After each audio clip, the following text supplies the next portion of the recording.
Welcome to exam theory. तो RRB NTPC CBT 1 2021 में total आपके एग्जाम 133 शिफ्ट में कराए गए थे, जिसके सारे मैथ के सॉल्यूशन आपको इस चैनल पर देखने को मिलेंगे। तो आज हम लोग इस वीडियो में 30/1/2021 के शिफ्ट 2 के सारे मैथ के प्रश्नों के सॉल्यूशन इस वीडियो में देखेंगे। तो वीडियो के अंत तक जरूर बने रहिएगा। तो अगर आप इस चैनल पर नए हैं तो हमारे चैनल को सब्सक्राइब जरूर कर ले। ये हमारा सोशल मीडिया प्लेटफॉर्म है, आप हमसे यहाँ भी जुड़ सकते हैं। इसके लिंक आपको इस वीडियो के डिस्क्रिप्शन बॉक्स में मिल जाएंगे। और इस वीडियो को अपने दोस्तों के साथ शेयर करना बिल्कुल भी नहीं भूलिएगा। तो इस वीडियो में हम लोग 30/1/2021 के शिफ्ट 2 के सारे मैथ के प्रश्नों के सॉल्यूशन देखने वाले। बाकी जो भी आपको पीला में देखने को मिल रहा है वो सारे शिफ्टों के मैथ के सॉल्यूशन इस चैनल पर पहले ही करा दिए गए हैं। तो सारे वीडियो हमारे चैनल के प्लेलिस्ट में जाकर देख सकते हैं। तो चलिए बढ़ते आज के प्रश्नों की ओर। देखेंगे क्वेश्चन नंबर 1। यहाँ पर क्वेश्चन में दिया गया है कि 4 क्रमगत अभाज्य संख्याओं यानी कि प्राइम नंबर में से अंतिम 3 का गुणनफल 7429 है और पहली 3 का गुणनफल 4199 है।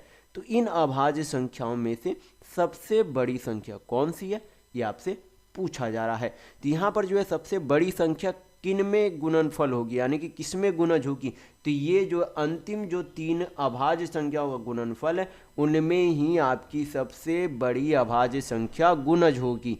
तो यहाँ पर हम लोग चेक कर लेते कि कौन सा अंक, ऑप्शन से हम लोग इसे बनाने की कोशिश करेंगे कि कौन सा अंक जो है यानी कि कौन सी संख्या जो है 7429 को पूर्णतः काटती है, वो आपका सबसे बड़ी संख्या हो सकता है। तो यहाँ पर हम लोग क्या करेंगे, सबसे बड़ी संख्या से हमें शुरुआत करना है, तो ऑप्शन भी सबसे बड़ा से हम लोग शुरुआत करेंगे। तो सबसे पहले हम लोग क्या चेक करेंगे, 37। क्या 37 से 7429 कटेगा, तो 37 दूनी 74, 29 आपका क्या बच जाएगा, शेषफल बच जाएगा, यानी कि 37 आपका नहीं हो सकता। 29 से चेक करेंगे तो 29 दूनी आपका 58 हो गया। फिर आपके कितने हो गए, 14 2 16 162, आपका 145, यानी कि आपका 29 से भी नहीं कट रहा है, तो ये भी आपका नहीं हो सकता। 23 से चेक करेंगे तो 23 या आपका 69 हो गया। 23 आपका 23 या 69, फिर आपके कितने हो गए 5, 23 दूनी 46 और फिर आपके 6, 23 या 69, यानी कि ये 23 से पूर्णतः कटती है, यानी कि ये आपका आंसर हो सकता है। 13 से भी चेक कर लेते हैं हम लोग। 13 आपका 13 पचे 65, 5 4 9, 91, 19, ये भी आपका 13 से नहीं कट रहा है, यानी कि एक ही ऑप्शन आपका यहाँ पर बच रहा है जो कि 7429 को पूर्णतः काट रही है, यानी कि आपका यहाँ पर ऑप्शन नंबर 4 बिल्कुल सही होगा। बाकी आपको कुछ भी चेक करने की जरूरत नहीं है, क्योंकि यहाँ पर जो सबसे बड़ी अभाज्य संख्या थी वो इसमें गुणज थी, यानी कि अगर जो भी संख्या सबसे बड़ी अभाज्य संख्या थी वो इसको पूर्णतः काटनी चाहिए थी। अगर नहीं कट रही है तो वो आपका आंसर बिल्कुल नहीं हो सकता। तो 3 ऑप्शन आपका छट गया, यानी कि एक ही ऑप्शन आपका बचता है, वही आपका आंसर होगा। नेक्स्ट क्वेश्चन देखेंगे, क्वेश्चन नंबर 2। यहां पर क्वेश्चन में दिया गया है कि एक घनाकार कक्ष के आंतरिक माप 12 मीटर, 8 मीटर और 4 मीटर है, जिसकी ऊंचाई 4 मीटर है। यानी कि ये जो 4 मीटर वो असल में उसकी क्या हाइट यानी कि ऊंचाई है, किसकी, घनाकार की यानी कि क्यूबाइट की। फिर बोला गया कि कमरे की छत सहित सभी 4 दीवारों पर पुताई का कुल खर्च ज्ञात कीजिए यदि पुताई का खर्च 5 रुपये प्रति मीटर स्क्वायर है। तो यहाँ पर जो है सबसे पहले क्या करेंगे, हमें 4 दीवारी का क्षेत्रफल प्लस ऊपर उसके छत का क्षेत्रफल चाहिए, तभी हम लोग टोटल रुपये निकाल पाएंगे। क्यों हमें क्षेत्रफल चाहिए, क्योंकि यहाँ पर मीटर स्क्वायर है, यानी कि ये जो रुपये का गणना किया जा रहा है वो किस पर किया जा रहा है, उस कमरे के 4 दीवारी और छत के क्षेत्रफल के आधार पर गणना किया जा रहा है, यानी कि हमें 4 दीवारी और छत का क्षेत्रफल चाहिए। तो कैसे निकालेंगे, सबसे पहले 4 दीवारी के, किसी भी कमरे के 4 दीवारी के क्षेत्रफल का फॉर्मूला क्या हो जाता है, 2 into length plus breadth into height हो जाता है। ये आपका 4 दीवारी का क्षेत्रफल हो गया। इसमें क्या कर देंगे, जोड़ देंगे, किसका जोड़ेंगे, छत का क्षेत्रफल जोड़ेंगे। तो छत का क्षेत्रफल क्या होगा, छत में आपकी लंबाई भी होगी चौड़ाई भी होगी, यानी कि यल इंटू बी कर देंगे, तो ये आपका क्या जुड़ गया, छत का क्षेत्रफल जुड़ गया। तो ये आपके 4 दीवारी का क्षेत्रफल प्लस छत का क्षेत्रफल हो गया। तो टोटल पहले क्षेत्रफल निकाल कर क्या कर देंगे, रुपया निकालने के लिए 5 से गुना कर देंगे, हल कर लेंगे, आपका आंसर आ जाएगा। तो पुट करेंगे यहाँ पर से 2 इंटू लेंथ यानी कि लंबाई कितनी है 12, चौड़ाई कितनी है 8, ऊंचाई कितनी दी गई है 4, प्लस लेंथ कितनी है 12, ब्रेथ कितनी दी गई है 8, हल करेंगे तो 12 8 20, 20 चौक 80, 80 दूनी आपका कितना हो गया 160, प्लस 12 ठीक कितना हो गया 96, 16 260 में 4 कम यानी कि 256। इतनी आपकी क्या आ गई, 4 दीवारी प्लस छत का क्षेत्रफल आ गया। टोटल रुपये निकालना है तो 5 से गुना कर देंगे, हल करेंगे, आपका आंसर आ जाएगा 6 पचे 30, 3 25 पचे 125 और 3 आपका कितना हो जाएगा 128, यानी कि 1280 रुपये क्या लगेगा, टोटल इतना खर्च आएगा पुताई का। तो यहाँ पर आपका ऑप्शन नंबर 4 बिल्कुल सही होगा। नेक्स्ट क्वेश्चन देखेंगे, क्वेश्चन नंबर 3। यहाँ पर क्वेश्चन में दिया गया है कि एक त्रिभुज की दो भुजाओं की लंबाई क्रमशः 7 सेंटीमीटर और 8 सेंटीमीटर है और इन दोनों भुजाओं के बीच बने कोण का माप 60 डिग्री है, तो त्रिभुज के तीसरी भुजा की लंबाई कितनी होगी आपसे पूछा जा रहा है। यानी कि सबसे पहले क्या है, एक त्रिभुज है, क्या है, एक त्रिभुज है, एक की लंबाई कितनी है, एक की भुजा की लंबाई 7 सेंटीमीटर, दूसरे की कितनी 8 सेंटीमीटर, दोनों यानी कि दोनों भुजा के बीच का कोण कितना है 60 डिग्री है, क्या है 60 डिग्री है। तो इसे हम लोग क्या कर लेते, ए मान लेते, ये आपका बी, ये आपका सी। तो ये सामने वाली भुजा क्या हो जाएगी स्मॉल ए, ये आपकी क्या हो जाएगी स्मॉल बी, ये आपकी क्या हो जाएगी स्मॉल सी। तो अगर दो भुजा दिया हुआ रहे, क्या दिया हुआ रहे, दो भुजा दिया हुआ रहे और उन दोनों के बीच का एंगल दिया हुआ रहे और तीसरी भुजा की लंबाई पूछे, तो एक फार्मूला होता है जो कि आप ध्यान रखिएगा। फार्मूला आपका क्या हो जाता है, यहाँ पर मैं बता देता हूँ, कॉस ए बराबर B square plus C square minus A square by 2bc, ये आपका क्या हो जाएगा फार्मूला हो जाएगा। यहाँ पर हल करेंगे आपका आंसर आ जाएगा, वैल्यू पुट के हल करेंगे आंसर आ जाएगा।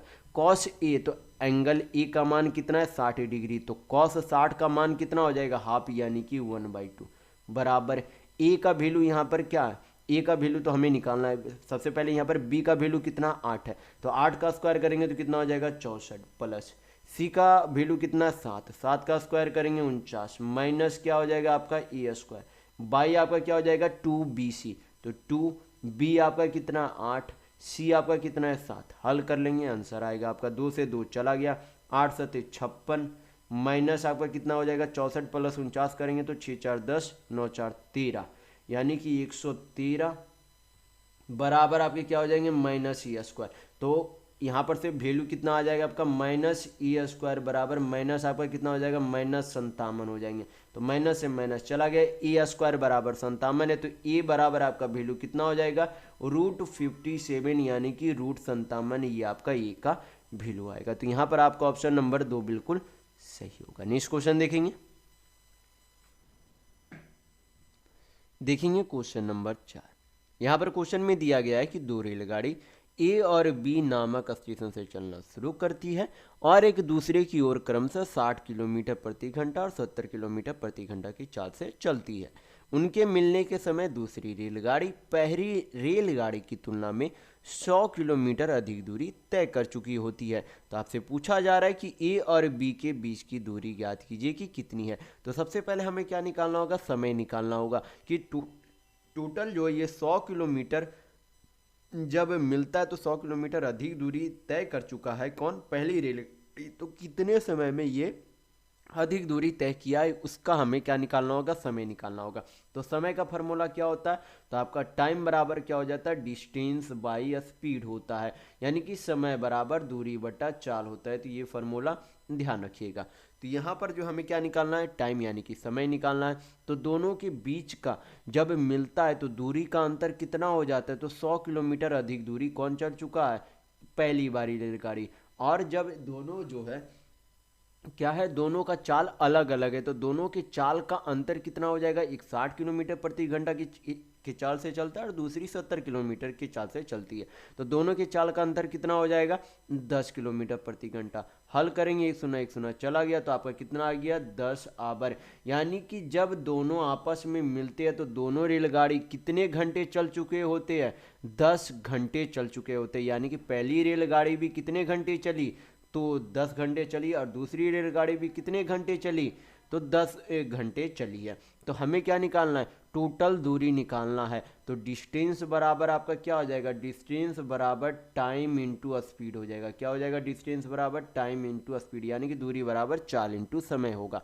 तो टोटल जो है समय कितना लेता है, दोनों जब मिलते हैं तो दोनों मिलने से पहले जो है कितना घंटे चल चुके होते हैं, तो 10 घंटे चल चुके होते हैं। और दोनों जो है क्या है, विपरीत दिशा में चल रहे हैं, तो चाल क्या हो जाएगा, यहाँ पर जुट जाएगा। तो एक की चाल 70, दूसरे की 60, तो कितनी हो जाएगी टोटल 4, 130 किलोमीटर प्रति घंटा ये चाल हो जाएगी। अपोजिट डायरेक्शन में चल रही थी, इसे चाल क्या हो जाएगा आपका, जुड़ जाएगा। तो डिस्टेंस बराबर आपका क्या हो गया, speed into time into speed हो गया। तो यहाँ पर टोटल दूरी कितनी हो जाएगी, 130 इंटू 10 करेंगे तो 1300 किलोमीटर। ये क्या हो गई, दोनों ट्रेन चलने से पहले दोनों के बीच की दूरी कितनी थी, 1300 किलोमीटर थी। तो यहाँ पर आपका ऑप्शन नंबर 2 बिल्कुल सही होगा। तो अगर आपको वीडियो पसंद आ रहा है तो लाइक करते जरूर चलिएगा। नेक्स्ट क्वेश्चन देखेंगे, क्वेश्चन नंबर 5। यहाँ पर क्वेश्चन में दिया गया है कि दो सहकर्मियों की आयु के व्युत्क्रमों का योग उनकी आयु के व्युत्क्रमों के अंतर के 9 गुना के बराबर है। यदि उनके आयु का गुणनफल उनकी आयु के योग का अनुपात 100:9 है, तो उनकी आयु ज्ञात कीजिए कि कितनी होगी। तो सबसे बेहतर तरीका होगा कि बाय ऑप्शन हम लोग यहाँ पर क्या करेंगे, बनाएंगे। सबसे बेहतर, क्योंकि अगर आप बेसिक से जाएंगे तो ये काफ़ी लंबा मैथ बनेगा, तो सबसे बेहतर तरीका होगा बाय ऑप्शन इसे बनाने का। तो यहाँ पर सबसे इस लाइन में क्या बोला जा रहा है कि उनकी आयु के योग का अनुपात, उनकी आयु, ये आपका लाइन, ये पूरा आपका लाइन, कि यदि उनकी आयु का गुणनफल और उनकी आयु का योग का अनुपात कितना, 100:9। तो यहाँ पर क्या दिया गया, दोनों का आयु दिया गया। तो अब हम लोग क्या करेंगे, गुणनफल और योग करके देखेंगे, जो भी ऑप्शन आपका 100:9 आएगा वो आपका आंसर हो सकेगा। तो यहाँ पर देखेंगे तो सबसे पहले जो है दोनों के आयु का गुणनफल कितना हो जाएगा, 25 इंटू 4 करेंगे तो 25 चौक 100, और 25 प्लस 4 करेंगे तो कितना हो जाएगा, 29। तो क्या ये 100:9 यानी कि 100/9 है, नहीं है, यानी कि ये आपका पहला ऑप्शन नहीं हो सकता। दूसरा ऑप्शन चेक करेंगे तो क्या करेंगे, 24 इंटू 45 दोनों का गुणनफल, दोनों का योग कितना हो जाएगा, 24 और 45 करेंगे तो आपका कितना हो जाएगा, 4 और 2 6 69। क्या ये आपका 100:9 आएगा, नहीं आ सकता, यानी कि आपका ऑप्शन नंबर 2 भी नहीं होगा। ऑप्शन नंबर 3 देखेंगे तो 20 इंटू 25, क्योंकि दोनों के आयु का गुणनफल करना है, बटा नीचे देखेंगे क्या ये 9 आ रहा है या नहीं। तो पहले दोनों का योग कर लेंगे, तो यहाँ पर कितना हो जाएगा, 45। यहाँ पर 5 से काटेंगे तो ये 9 बार में, 5 से काटेंगे 5 बार में, 20 25 आपका कितना हो जाता है, 100, बटा नीचे कितना हो गया, 109। तो आपका कितना हो जाएगा, 100:9, यानी कि ये आपका ऑप्शन नंबर 3 हो सकता है। बाकी यहाँ पर ऑप्शन नंबर 4 भी एक बार चेक करके देख लेते हैं। यहाँ पर 15 इंटू क्या करेंगे, 10, बटा दोनों का नीचे योग करेंगे तो कितना हो जाएगा, 25।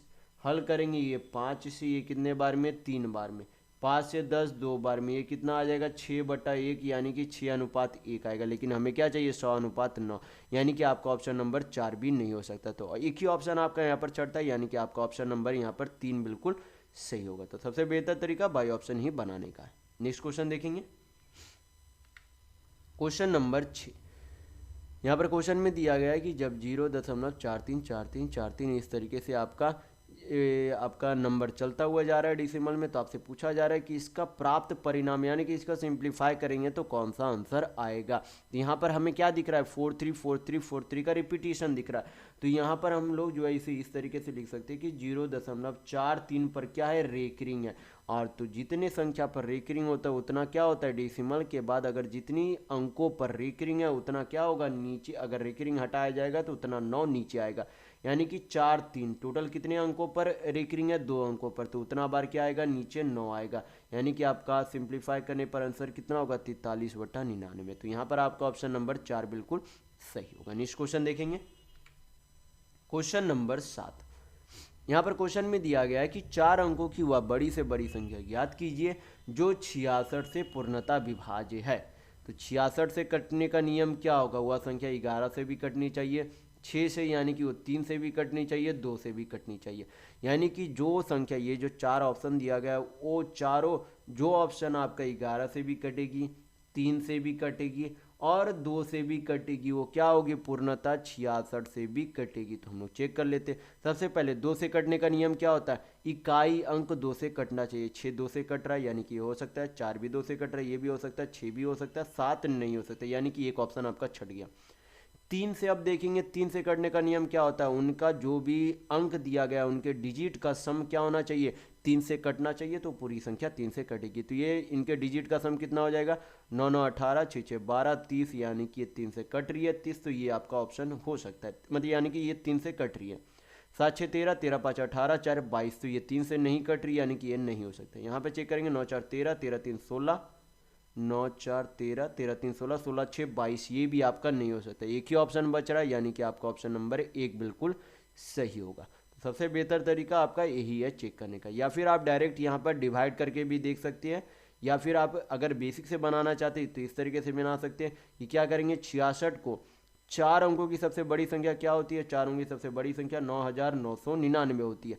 क्या करेंगे, यहाँ पर भाग देंगे, जो रिमाइंडर आएगा, मान लीजिए कोई भी अगर रिमाइंडर आएगी, जो रिमाइंडर आएगी उसे क्या कर देंगे, 9999 में से माइनस कर देंगे, तो आपका आंसर आ जाएगा। तो बेसिक आपका ये तरीका हो गया, बाय ऑप्शन आपका ये तरीका हो गया, जो भी बेहतर लगे आपको उससे बना सकते हैं।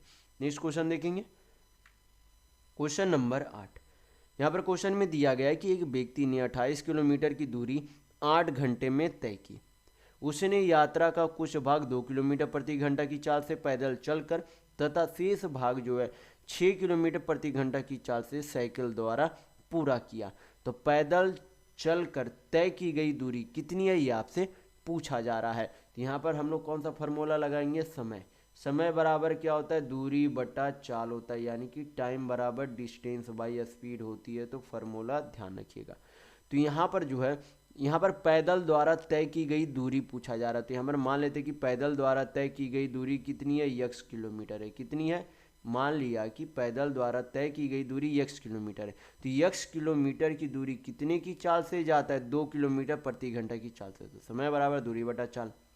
बचा कितनी दूरी, अगर x दूरी पैदल चलकर तय किया गया, तो जो बाकी बचा कितनी दूरी, तो 28 माइनस x दूरी बचा, जो कि कितने की स्पीड से तय किया गया, 6 किलोमीटर प्रति घंटा की चाल से, यानी कि साइकिल से तय किया गया। तो यहाँ भी समय, यहाँ पर पैदल द्वारा तय की गई दूरी का समय, यहाँ पर साइकिल द्वारा तय की गई दूरी का समय, दोनों का समय योग कर देंगे, टोटल समय कितना दिया गया, 8 घंटा। हल करेंगे, जो यक्स का वैल्यू आएगा वही आपका आंसर होगा।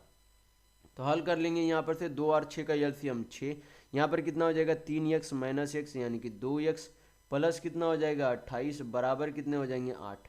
2x बराबर आपके कितने हो जाएंगे, 8 6 48, 48 में से 28 गया तो आपका कितना आ गया 20। तो x का वैल्यू कितना आ जाएगा 10, यानी कि x का वैल्यू अगर 10 है तो उसके द्वारा पैदल तय की गई दूरी कितनी आ गई, 10 किलोमीटर। तो यहाँ पर आपका ऑप्शन नंबर 4 बिल्कुल सही होगा। नेक्स्ट क्वेश्चन देखेंगे, क्वेश्चन नंबर 9। ये आपका हमें जो है हिंदी में नहीं मिल पाया था, तो इंग्लिश से मैं आपको हिंदी में ट्रांसलेट कर दूंगा क्वेश्चन में क्या बोला जा रहा है। तो सबसे पहले क्वेश्चन में बोला जा रहा है, if on a marked price the difference between selling price with a discount of 45% and 2 successive discount of 30% and 20% is 84, then marked price is.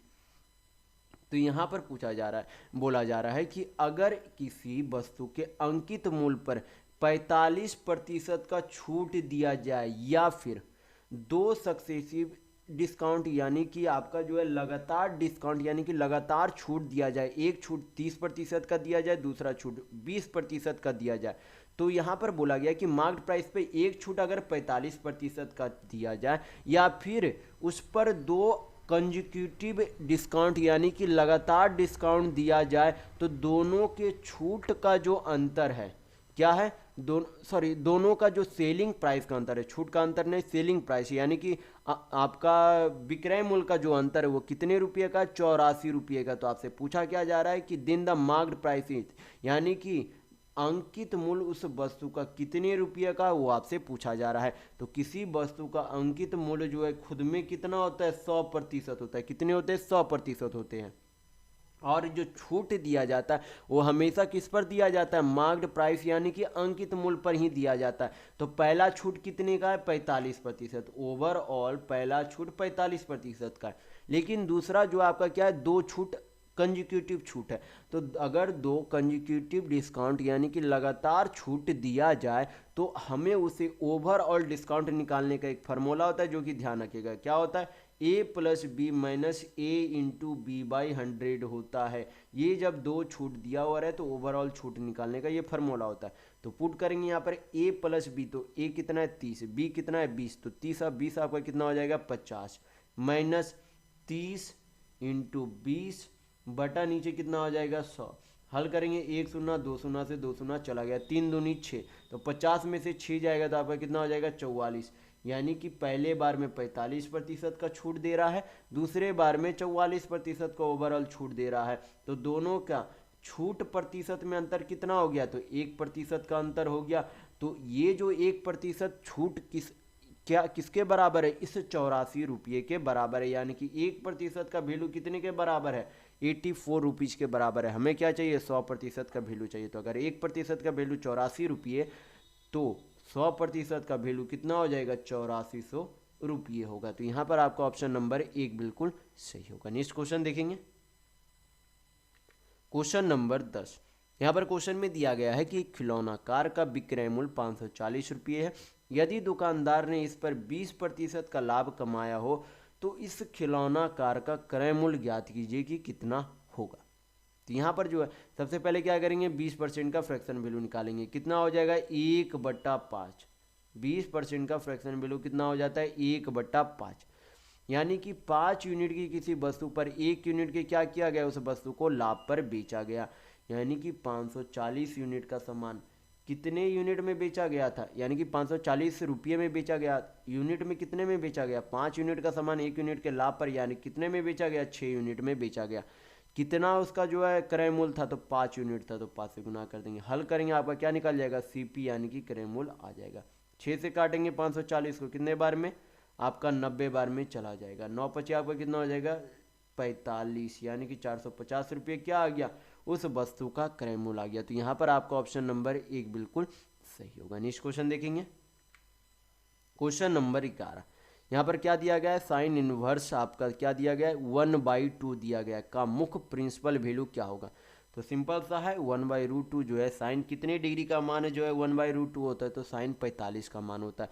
यानी कि कितने डिग्री का वैल्यू है 45 डिग्री का वैल्यू है। कितने डिग्री का 45 डिग्री का वैल्यू है। हमें क्या करना है, डिग्री को रेडियन में चेंज करना है। तो डिग्री को रेडियन में चेंज करने के लिए क्या करते हैं, π/180 से गुना करते हैं। जब डिग्री को रेडियन में चेंज करना है तो किससे गुना करेंगे, π/180 से गुना करते हैं। तो काट लेंगे यहाँ पर से 45 से 180 काटेंगे, 4 से आपका आ जाएगा, तो आपका वैल्यू कितना आ जाएगा π/4। तो ये आपका आंसर होगा। तो यहाँ पर आपका ऑप्शन नंबर 3 बिल्कुल सही है। नेक्स्ट क्वेश्चन देखेंगे, क्वेश्चन नंबर 12। यहाँ पर क्वेश्चन में दिया गया है कि दो संख्याएं इस प्रकार है कि छोटी संख्या में 5 जोड़ने पर बड़ी संख्या प्राप्त होती है। यदि दोनों संख्याओं का योग 19 है तो संख्याओं का गुणनफल ज्ञात कीजिए कि कितना होगा। तो यहाँ पर सबसे पहले क्या बोला गया कि दो संख्या इस प्रकार है कि छोटी संख्या में 5 जोड़ने पर बड़ी संख्या प्राप्त हो जाती है। यानी कि एक तरीके से बोला जा रहा है कि दोनों संख्याओं का अंतर, अगर मान ले एक संख्या x है दूसरी संख्या का y, दोनों संख्याओं का एक तरीके से अंतर कितने 5 के बराबर है, और दोनों संख्याओं का योग कितने के बराबर बोला जा रहा है, कितना है 19 के बराबर है। हल कर लेंगे यहाँ पर से, तो -y + y कट जाएगा, कितना हो जाएगा 2x, 19 5 24, x का वैल्यू कितना आ जाएगा 12। तो x का वैल्यू कहीं भी पुट कर देंगे, यहाँ पर या फिर यहाँ पर पुट करेंगे तो y का वैल्यू आ जाएगा। तो y का वैल्यू कितना हो जाएगा 7, कितना हो जाएगा 7। पूछा क्या जा रहा है, दोनों का गुणनफल पूछा जा रहा है। तो 12 सत्य आपका कितना हो जाएगा 84, यानी कि 84। तो यहाँ पर आपका ऑप्शन नंबर 4 बिल्कुल सही होगा। नेक्स्ट क्वेश्चन देखेंगे, क्वेश्चन नंबर 13। यहाँ पर क्वेश्चन में दिया गया है कि अनीता 15% वार्षिक साधारण ब्याज की दर पर 5,000 रुपये का ऋण लेती है। तो एक वर्ष की समाप्ति पर उसे ब्याज के रूप में कितनी राशि का भुगतान करना होगा, ये आपसे पूछा जा रहा है। तो यहाँ पर जो है एक वर्ष में कितना प्रतिशत ब्याज लगेगा 15%। यानी कि सिंपल सा क्वेश्चन है, हमें क्या निकालना है 5,000 का 15% निकालना है। तो 5,000 का 15% कितना हो जाएगा 750 रुपया। अगर आपको डायरेक्ट निकालना नहीं आता है तो इस तरीके से निकाल सकते हैं। 5,000 का 15%, प्रतिशत हटाएंगे नीचे 100, 2 शून्य 2 शून्य चला गया, 15 पचे 75, यानी कि 750 रुपया आपका क्या आ गया सिंपल इंटरेस्ट। तो यहाँ पर आपका ऑप्शन नंबर 3 बिल्कुल सही होगा। नेक्स्ट क्वेश्चन देखेंगे, क्वेश्चन नंबर 14। यहाँ पर क्वेश्चन में दिया गया है कि वह छोटी से छोटी संख्या ज्ञात कीजिए। जिसे 6250 से गुना करने पर प्राप्त संख्या पूर्ण घन हो जाती है। यहाँ पर क्या करेंगे, इसका फैक्टराइजेशन निकालेंगे। जो संख्या यानी कि जो अंक 3 बार नहीं आएगी उतना क्या करना होगा, गुना करना होगा। तो हमें क्या पता प्राप्त हो जाएगा, घन प्राप्त हो जाएगा। यानी कि क्या गुना करेंगे कि घन प्राप्त हो जाएगा, वो संख्या हमें प्राप्त हो जाएगी। तो हल कर लेते हैं, यहाँ पर से फैक्टराइजेशन निकाल लेंगे। तो आपका कितना है 6250, 5 से काटेंगे तो 12 पचे 60, 5 पचे 25, 1250। यहाँ पर 5 से करेंगे तो 25 25 125 250। फिर 5 से करेंगे तो ये 50 बार में, फिर 5 से करेंगे तो 10 बार में, फिर 5 से करेंगे तो कितने बार में, 2 बार में। हमें क्या चाहिए, पूर्ण घन चाहिए। यानी कि 5 एक बार, 3 तो अलग हो गया।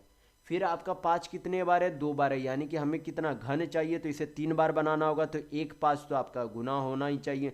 फिर आपका क्या है, 2 जो है सिर्फ 1 बार है। यानी कि हमें 2 जो है 2 बार और एक्स्ट्रा चाहिए। यानी कि क्या करना होगा, उसमें 2 इंटू 2 2 बार करना होगा। तो कितना गुना करना होगा ओवरऑल, तो 5 दूना 10 दूनी 20। यानी कि अगर 6250 में 20 से गुना कर दे तो क्या बन जाएगा, संख्या पूर्ण घन बन जाएगी। तो यहाँ पर आपका ऑप्शन नंबर 4 बिल्कुल सही होगा। नेक्स्ट क्वेश्चन देखेंगे, क्वेश्चन नंबर 15। यहाँ पर क्वेश्चन में दिया गया है कि सलीम ने एक वस्तु 784 रुपये में खरीदी, जिसके मूल्य में 12% जीएसटी, यानी कि आपका क्या लगता है, इतना टैक्स एक तरीके से लग रहा है। तो जीएसटी जोड़े जाने से पहले उस वस्तु का मूल्य कितना था, ये आपसे पूछा जा रहा है। तो जीएसटी के बाद उस वस्तु का मूल्य कितना था, 784 रुपये। और किसी वस्तु का मूल्य जो है खुद में कितना रहता है, 100%। और उस पर वस्तु पर कितने प्रतिशत का जीएसटी लगा, 12% का। यानी कि अब उस वस्तु का मूल्य कितना हो गया, 112%। हल कर लेंगे, यहाँ पर से आपका क्या निकल जाएगा, उस वस्तु का वास्तविक मूल्य आ जाएगा जीएसटी से पहले का। 112 से काटेंगे कितने बार में चला जाएगा, 7 बार में, क्योंकि 1284 7 बार में चला जाएगा। तो कितना आ जाएगा, वस्तु का मूल्य 700 रुपये आएगा। तो यहाँ पर आपका ऑप्शन नंबर 1 बिल्कुल सही होगा। नेक्स्ट क्वेश्चन देखेंगे, क्वेश्चन नंबर 16। यहाँ पर क्वेश्चन में दिया गया है कि दो संख्याओं का योग 850 और महत्तम समावर्तक 25 है। तो ऐसी संख्याओं का एक युग्म कितना, ये आपसे पूछा जा रहा है। तो यहाँ पर जो है एचसीएफ यानी कि एच का वैल्यू कितना है, 25। और दोनों संख्याओं का योग यानी कि दोनों संख्या क्या रहेंगे, एचसीएफ, और दोनों संख्याओं का कोप्राइम फैक्टर क्या रहेगी, गुणज रहेगी। यानी कि इसे बोल सकते हैं कि एच एक्स प्लस वाई बराबर कितने, 850 है। कितने, 850 है। यहाँ पर मैंने कैसे लिख दिया, यहाँ पर एच एक्स प्लस वाई। सबसे पहले आपको पता होना चाहिए कि कोई भी संख्या क्या होती है, एच एक्स होती है, एच वाई होती है, इस तरीके से होती है। यानी कि अगर दो संख्या बोल दिया जाए कि अगर दोनों संख्याओं का एलसीएम और एचसीएफ निकालना है, तो इस तरीके से होता है कि संख्या क्या हो जाती है, एच एक्स होती है, दूसरी संख्या एच वाई होती है। यानी कि कोई भी संख्या का अगर एचसीएफ होता है तो उस संख्या अगर एचसीएफ निकाल दिया जाए तो जो संख्याएं बचती, यानी कि ये जो एक्स और वाई बचता है वो आपस में क्या बचता है, को प्राइम संख्या यानी कि सहभाज्य संख्याएं बचती है। और जो अलग किया जाता है दोनों में से, वो हमेशा क्या अलग किया जाता है, उन दोनों संख्याओं का एचसीएफ यानी कि महत्तम समावर्तक ये अलग किया जाता है। और जब अलग कर लिया जाता है तो क्या बचता है, दोनों एक्स और वाई क्या बचती है, को प्राइम संख्या यानी कि सहभाज्य संख्याएं बचती है। अगर आपको को प्राइम भी नहीं पता है तो आपको पता होना चाहिए कि को प्राइम किसे कहते हैं। सबसे पहले तो को प्राइम उसे कहते हैं जिनका कोई भी फैक्टर आपस में समान ना हो। जैसे कि 2 3 भी आपका को प्राइम है, आपका 4 9 भी को प्राइम है। काफ़ी लोग समझ जाते हैं कि प्राइम नंबर को ही को प्राइम यानी कि 2 प्राइम नंबर को को प्राइम कहते हैं। ये आपका बिल्कुल गलत सोचना है। तो यहाँ पर जो है वो दो संख्याएं को प्राइम होती है जिनका कोई भी कॉमन फैक्टर ना हो। जैसे कि यहाँ पर 4 किससे कट रही है, 1 से कट रही है, 2 से कट रही है, 4 से कट रही है। लेकिन 9 आपका किससे कट रहा है, एक तो आपका यूनिवर्सल फैक्टर होता है, एक आप हटा कर चलेंगे तो आपका किससे कटेगी, 3 से कट रही है, 9 से कट रही है। यानी कि ये आपके 3 से 9 से कट रही है, आपकी 2 से 4 से कट रही है। यानी कि कोई भी कॉमन फैक्टर समान नहीं है, यानी कि कॉमन फैक्टर नहीं है। तो ये आपकी क्या है, सहभाज्य संख्या, ये भी सहभाज्य संख्या। तो आपको पता चल गया होगा कि सहभाज्य संख्या किसे कहते हैं। तो यहाँ पर आपकी क्या हो जाएगी, अगर यच का वैल्यू यहाँ पर पुट कर दे, क्या पुट करें, यच का वैल्यू कितना है, यहाँ पर 25 है। 25 से काटेंगे कितने बार में चला जाएगा, 25 आपका 25 दिया 75, 25 चौक 100। यानी कि दोनों संख्याओं का को प्राइम फैक्टर का सम कितना आना चाहिए, 34 आना चाहिए। तो अब हम लोग चेक कर लेंगे बाय ऑप्शन से। क्या करेंगे? बाय ऑप्शन बेहतर तरीका है, क्योंकि बाय ऑप्शन से ही ये बन सकता है, क्योंकि आपसे पूछा जा रहा है कि कौन सा युग्म संभव है। तो जब तक ऑप्शन आप चेक नहीं करेंगे आपको पता नहीं चलेगा कि कौन सा ऑप्शन सही है, क्योंकि ऑप्शन से ही आपको यहाँ पर अलग करना। तो यहाँ पर चेक करेंगे, यहाँ पर दोनों संख्याओं का एचसीएफ कितना दिया गया? 25। तो 25 से इसे काट लेंगे तो कितने बार में चला जाएगा? एक बार में। आपका कितना हो गया? 10। तो 25 चौक 100। ये आपका 25 दूनी 50। तो क्या हो गए? यहाँ पर यक्स का वैल्यू कितना आ गया? 14। और ये कितने आ गया? 20। लेकिन मैंने क्या बोला था? ये जो यक्स वाई होना चाहिए, क्या होना चाहिए? आपस में को प्राइम होना चाहिए। क्या ये 14 और 20 को प्राइम है? 14 भी 2 से कटेगी और 20 भी आपका 2 से कटेगा, तो ये आपका को प्राइम नहीं है, यानी कि पहला ऑप्शन नहीं हो सकता। इसे अभी इसे 25 से काट के देखते हैं। तो 25 से काटेंगे तो कितने बार में चला जाएगा? 25 1 25 दूनी 50। इसे काटेंगे तो 25 दूनी 50 25 दूनी 50। क्या ये दोनों संख्या आपस में को प्राइम है? नहीं है। ये भी 2 से कट रही है, ये भी 2 से कट रही है, ये भी आपका नहीं हो सकता। इसे काट के देखते हैं। 25 से काटेंगे तो ये 10 बार में, ये आपका 25 से 25 दूनी 50 25 चौक 100। ये भी आपकी 2 से कट रही है, ये भी आपकी 2 से कट रही है, यानी कि आपस में को प्राइम नंबर नहीं है, ये भी नहीं हो सकती। एक ही ऑप्शन बचा है, तो आपका यही आंसर होगा भाई। वैसे आप यहाँ पर चेक भी कर सकते हैं। 25 से काटेंगे तो ये 9 बार में, 25 से काटेंगे तो ये 25 बार में, और 9 और 25 आपस में क्या है? को प्राइम है। 9 और 25 आपस में क्या है? को प्राइम, यानी कि सहभाज्य संख्या है। और दोनों का यक्स और वाई का सम कितना आ रहा है? 34 ही आ रहा है। कितना आ रहा है? 25 और 9 34, यानी कि यहाँ पर सहभाज्य संख्या भी दोनों है, दोनों का योग जो है कितना है? 34 ही है, यानी कि दोनों ही स्थितियों में आपका ऑप्शन नंबर 4 ही बिल्कुल सही होगा। नेक्स्ट क्वेश्चन देखेंगे, क्वेश्चन नंबर 17। यहाँ पर आपसे पूछा जा रहा है कि एक ऐसा पैथागोरियन ट्रिपलेट जो है लिखे जिसका सबसे छोटा सदस्य 8 हो। तो यहाँ पर ट्रिपलेट आपको देखना है कि, और जिसमें से एक सबसे छोटा सदस्य क्या हो? 8 हो, वो संख्या हमें ढूंढनी है। तो आपको तो ट्रिपलेट काफ़ी सारा पहले भी जो है याद रखना होगा। मैं पहले वाले वीडियो में भी काफ़ी बार आपको बोल चुका हूँ कि आप काफ़ी सारे ट्रिपलेट याद रखिएगा। जैसे कि 4 3 का ट्रिपलेट क्या बनता है? 5 बनता है। उसी तरीके से 8 6 का ट्रिपलेट 10 बनता है। 12 5 का ट्रिपलेट क्या बनता है? 13 बनता है। उसी तरीके से 24 10 का ट्रिपलेट क्या बनता है? 26 बनता है। उसी तरीके से आपका 8 और 15 का ट्रिपलेट क्या बनता है? 17 बनता है। 12 और 16 का ट्रिपलेट आपका क्या बन जाता है? 20 बनता है। तो इस तरीके से आप काफ़ी सारा ट्रिपलेट मैं पहले भी बता चुका हूँ। तो ये सभी ट्रिपलेट जो आप याद रखें, क्योंकि आप अगर ध्यान में नहीं रखेंगे तो आपको परीक्षाओं में टाइम टेकन लगेगा इस तरीके के प्रश्न को हल करने में, इसलिए आप ट्रिपलेट याद रखिएगा। तो यहाँ पर जो है सबसे छोटा, यहाँ पर जो है कौन ट्रिपलेट बन रहा है? 8 और 15 का ट्रिपलेट क्या बनता है? 17 बनता है। और सबसे छोटा यहाँ पर सदस्य कौन सा? 8 है, यानी कि आपका ऑप्शन नंबर 1 बिल्कुल सही होगा। बाकी आप ऑप्शन चेक भी कर सकते हैं। 8 और 10 का ट्रिपलेट 12 बिल्कुल नहीं बनता, क्योंकि 8 का स्क्वायर 64, 10 का स्क्वायर 100, कितना हो जाता है? 164। अब 12 का स्क्वायर कितना होता है? 144। क्या बराबर है? नहीं है, यानी कि ये नहीं होगा। उसी तरीके से ये भी नहीं हो सकता, क्योंकि 8 का स्क्वायर 64, 15 का आपका कितना हो जाता है? 225, 19 का कितना होता है? 361। क्या इन दोनों को जोड़ेंगे 361 के बराबर होगा? नहीं होगा, यानी कि ये भी गलत है। उसी तरीके से 28 का 784 हो जाता है, ये आपका 324 हो जाएगा, ये आपका 64 हो जाएगा। क्या इन दोनों का योग इसके बराबर है? नहीं है, क्योंकि 4 4 8 होता है इकाई अंक, यहाँ पे 4 है, नहीं होगा। तो कोई भी ऑप्शन आपका मैच नहीं कर रहा, आपका ऑप्शन नंबर 1 ही मैच कर रहा है, तो वही आपका आंसर होगा। नेक्स्ट क्वेश्चन देखेंगे क्वेश्चन नंबर 18। यहाँ पर क्वेश्चन में दिया गया है कि 3 कारों की चाल का अनुपात 5:6:10 है। उनमें से प्रत्येक कार्य द्वारा समान दूरी तय करने के लिए लिए गए समय का अनुपात कितना होगा, ये आपसे पूछा जा रहा है। तो यहाँ पर जो है चाल का उल्टा क्या होता है? समय होता है। क्या होता है? चाल का उल्टा, यानी कि स्पीड का उल्टा टाइम होता है। यानी कि स्पीड जो है क्या होता है? इनडायरेक्टली प्रोपोर्शनल होता है। क्या होता है? इनडायरेक्टली प्रोपोर्शनल होता है, किसके? टाइम का होता है। तो ये आप ध्यान रखिएगा। तो यहाँ पर जो है चाल का अनुपात कितना दिया गया? 5:6:10 दिया गया। हमें क्या निकालना है? समय का अनुपात निकालना है। क्या करेंगे? हमें ये हम मान लेते कि पहले वाले का चाल है, ये दूसरे वाले का, ये तीसरे वाले का। तो पहले वाले का जो है समय निकालने के लिए क्या करेंगे? 5 को जो है यहाँ पर झाप देंगे। यहाँ पर क्या करेंगे? 6 × 10 करेंगे, तो कितना हो जाएगा? 10 छक 60 अनुपात। अब हमें क्या चाहिए? दूसरे का चाहिए, तो 6 को क्या करेंगे? झाप देंगे। यहाँ पर कितना हो जाएगा? 10 × 5 = 50। फिर यहाँ पर जो है 10 को यहाँ पर क्या कर देंगे? छिपा देंगे, तो यहाँ पर आपका कितना हो जाएगा? 6 × 5 = 30। हल कर लेंगे। यहाँ पर 5 से काटेंगे तो 12 बार में, ये आपका 10 बार में, ये कितने बार में, 6 बार में, यानी कि आपके समय का अनुपात कितना आ जाएगा, 12:10:6। तो यहाँ पर आपका ऑप्शन नंबर 4 बिल्कुल सही होगा। नेक्स्ट क्वेश्चन देखेंगे, क्वेश्चन नंबर 19। यहाँ पर क्वेश्चन में दिया गया है कि 352 सेंटीमीटर लंबाई और 100 सेंटीमीटर चौड़ाई वाले एक आयताकार क्षेत्र में लगाने के लिए 10 सेंटीमीटर लंबाई और 8 सेंटीमीटर चौड़ाई वाले कितने टाइल्स की आवश्यकता होगी।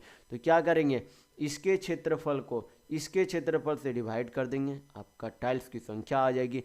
तो क्या इसका जो है क्षेत्रफल निकालने के लिए क्या करेंगे, 352 यानी कि लंबाई गुना चौड़ाई करेंगे, तो 352 इंटू 100। इसके क्षेत्रफल को किससे डिवाइड कर देंगे, एक टाइल्स के क्षेत्रफल से डिवाइड कर देंगे। तो टाइल्स से जो है कितनी लंबाई है, 10 सेंटीमीटर, चौड़ाई कितनी, 8 सेंटीमीटर। हल करेंगे, आंसर आ जाएगा 0 0 चला गया। 8 से काटेंगे तो 8 चौक 32, 8 चौक 32, 44 इंटू 10 करेंगे तो आपका कितना आ जाएगा टाइल्सों की संख्या, 440। तो यहाँ पर आपका ऑप्शन नंबर 2 बिल्कुल सही होगा। नेक्स्ट क्वेश्चन देखेंगे, क्वेश्चन नंबर 20। यहाँ पर क्वेश्चन में दिया गया है कि यदि a पर पावर 1/3 बराबर 6 है तो a² माइनस 36 a का वैल्यू क्या होगा। तो यहाँ पर क्या दिया गया है, a पर पावर 1/3 इक्वल टू क्या है, 6 है।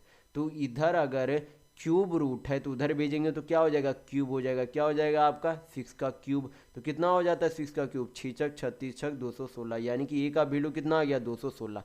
अब क्या करना, हमें इसका वैल्यू चाहिए। क्या करेंगे, इसमें से a कॉमन ले लेंगे। a कॉमन लेंगे तो आपका क्या बचेगा, a माइनस 36 बचेगा। अब क्या करेंगे, वैल्यू पुट कर देंगे। तो a का वैल्यू कितना है, 216।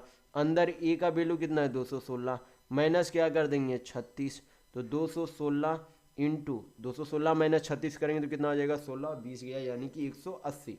18 से गुना करेंगे तो 0, 18 छक 78 से 8, 10 18, 10 28, 2, 18 दूनी 36 और 2 आपका कितना हो गया, 38, यानी कि 38,880 आपका क्या आ गया आंसर। तो यहाँ पर आपका ऑप्शन नंबर 4 बिल्कुल सही होगा। नेक्स्ट क्वेश्चन देखेंगे, क्वेश्चन नंबर 21।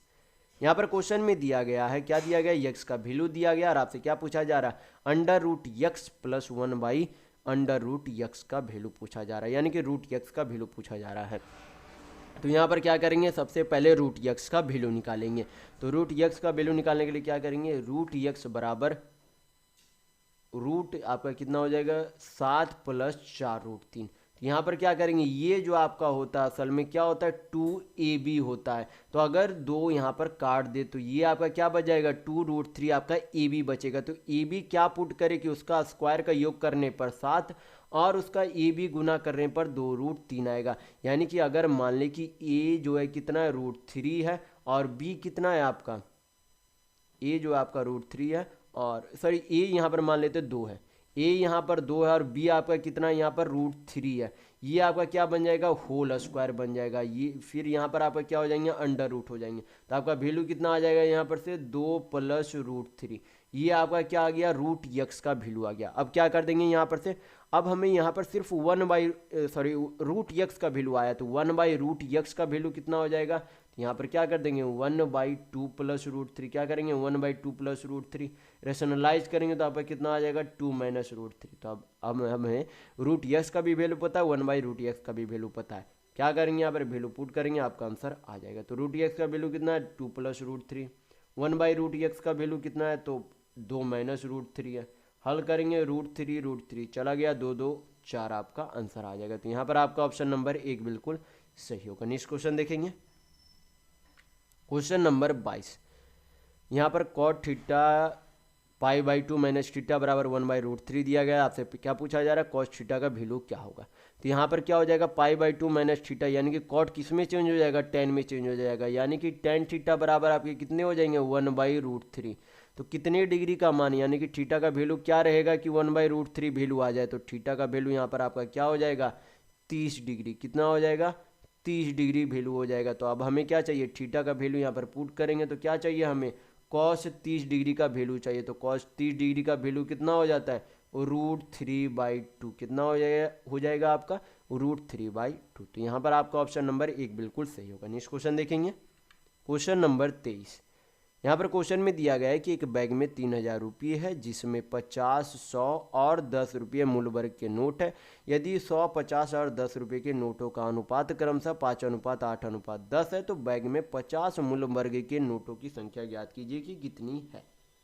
तो यहाँ पर क्या कर लेते हैं ताकि आगे कन्फ्यूजन ना हो, यहाँ पर यक्स मान लेते हैं, यहाँ भी यक्स, यहाँ भी यक्स, यानी कि 5x, 8x, 10x इनके नोटों की संख्या का अनुपात मान लिया हम लोगों ने।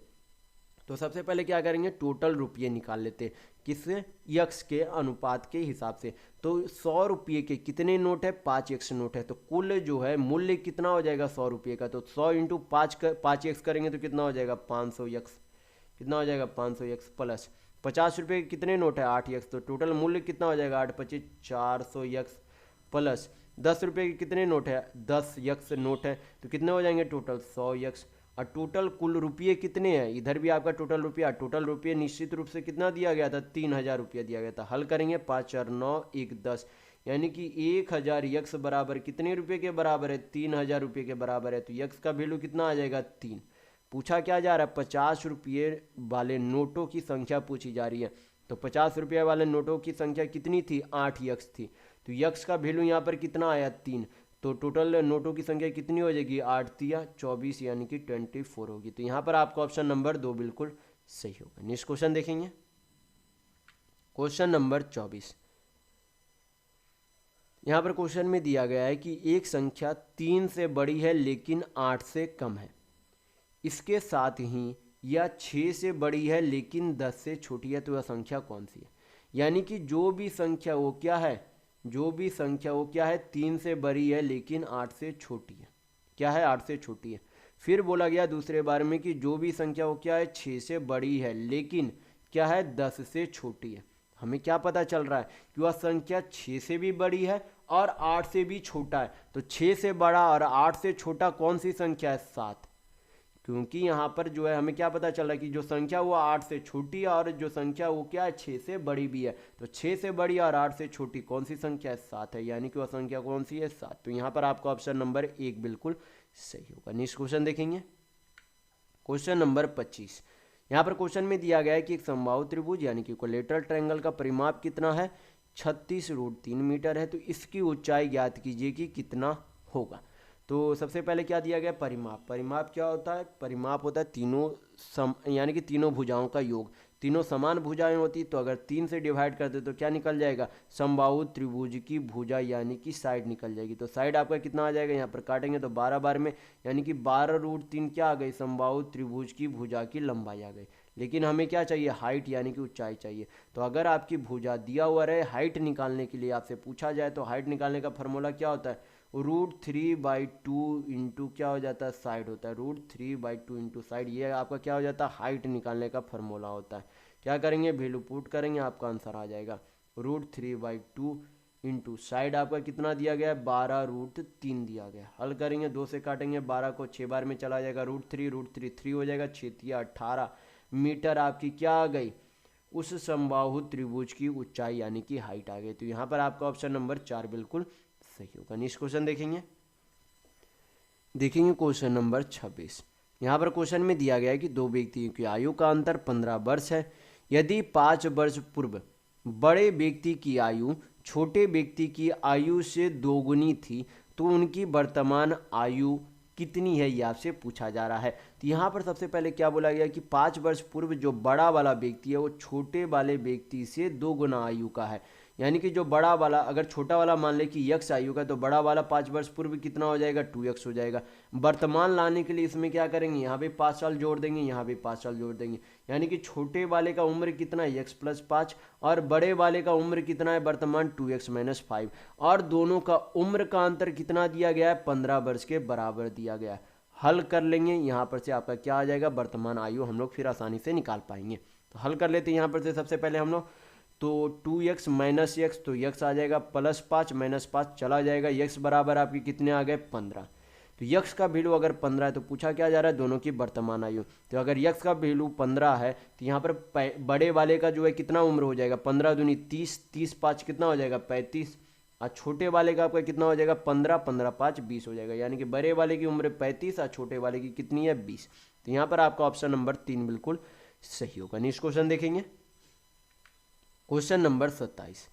यहाँ पर क्वेश्चन में दिया गया है कि 10,000 रुपये की एक धनराशि 15% वार्षिक साधारण ब्याज की दर पर 2 वर्ष के लिए उधार ली जाती है। तो 2 वर्ष पश्चात इसे चुकाने के लिए भुगतान की जाने वाली कुल राशि ज्ञात कीजिए कि कितना है।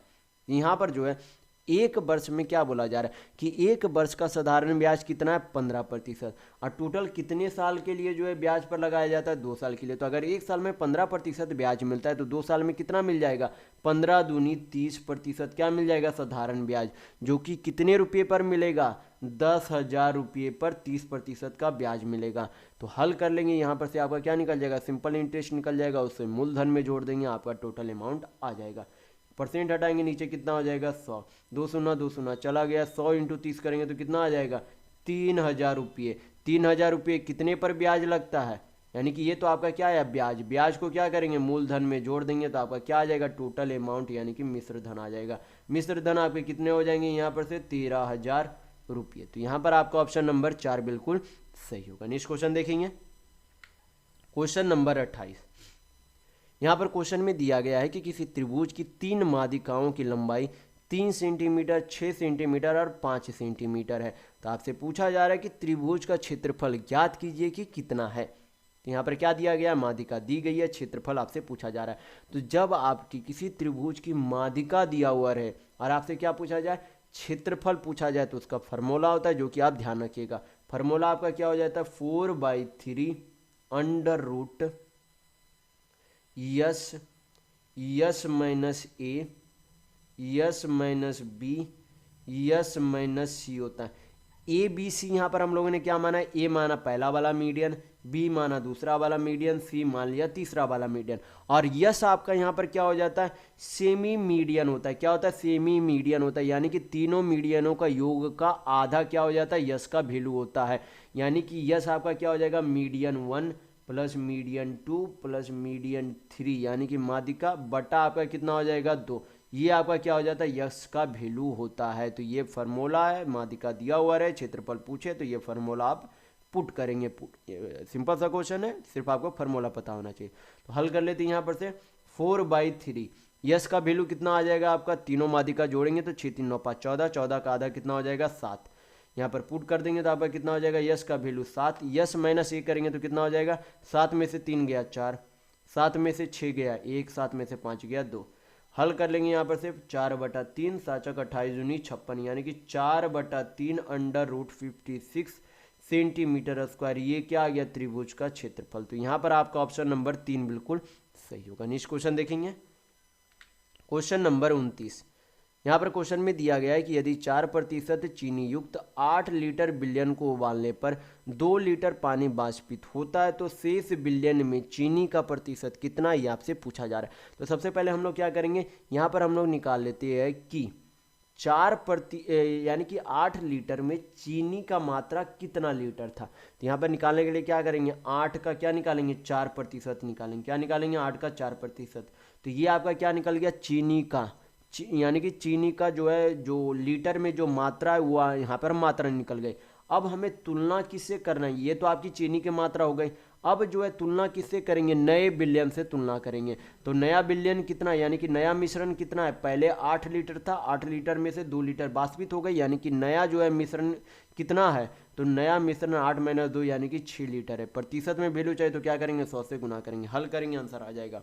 100 से 100 आपका चला गया, 3 से काटेंगे, सॉरी 3 से नहीं 2 से, 2 से काटेंगे तो ये 3 बार में, ये आपका 2 बार में, तो 8 दूना आपका कितना हो गया 16/3%, यानी कि इतना प्रतिशत क्या है नए वाले मिश्रण में इतना चीनी की मात्रा है। तो यहाँ पर आपका ऑप्शन नंबर 3 बिल्कुल सही होगा। नेक्स्ट क्वेश्चन देखेंगे, क्वेश्चन नंबर 30। यहाँ पर क्वेश्चन में दिया गया है कि 6 और 20 के लघुत्तम समावर्तक और महत्तम समावर्तक ज्ञात कीजिए कि कितना होगा। तो सिंपल सा क्वेश्चन है, 20 और 6 का एलसीएम कितना हो जाएगा, तो 20 और 6 तो इसमें 2 कॉमन आ गया यानी कि 3, ये आपका क्या हो गया एलसीएम।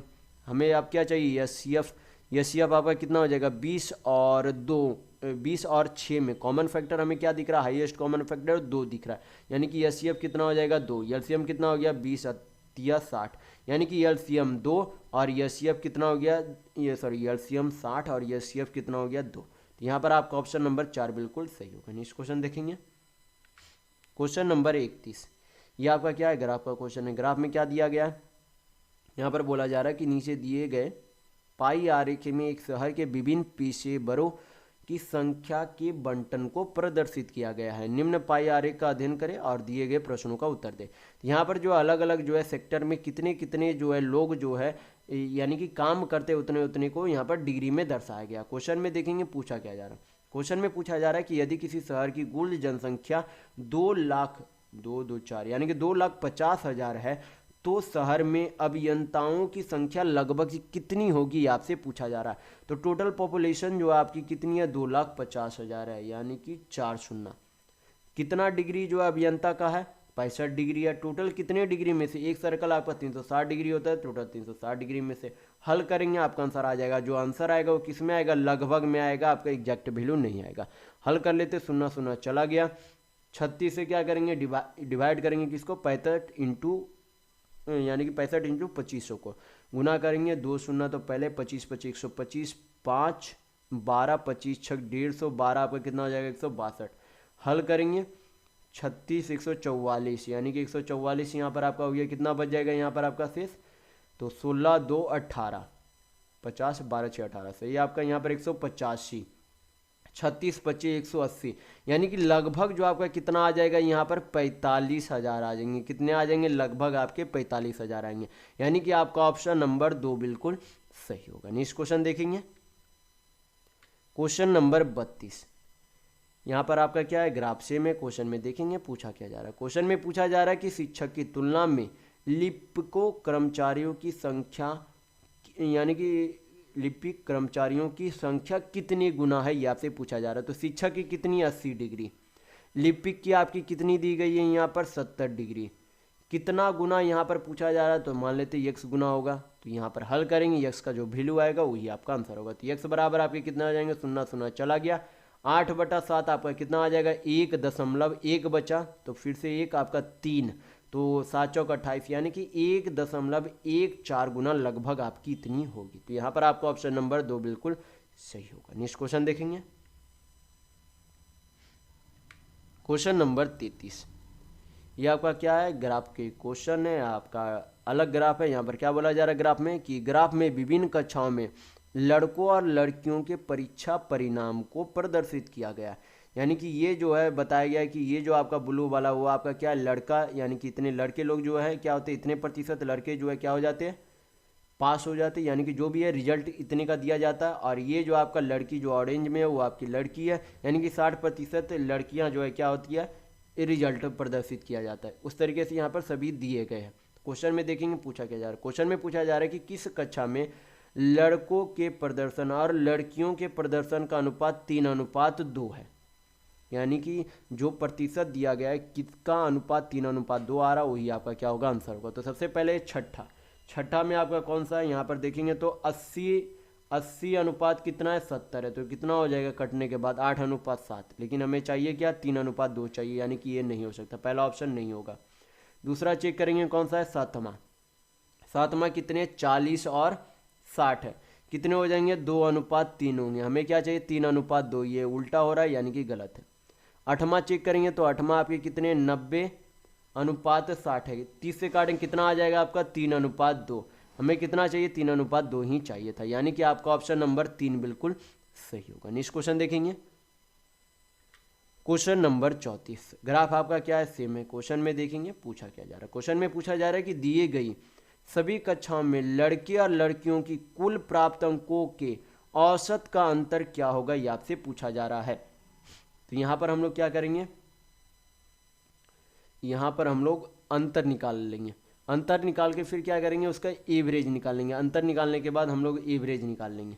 तो अंतर आपका यहां पर कितना आ जाएगा, अंतर यहाँ पर सबसे पहले हम लोग बॉयज की टोटल संख्या जोड़ लेते हैं। तो बॉयज का आपका टोटल कितना हो जाएगा, 80 80 160, 40 200, 290, 70 360, 360 और 70 आपके कितने हो जाएंगे, और 430 हो जाएंगे।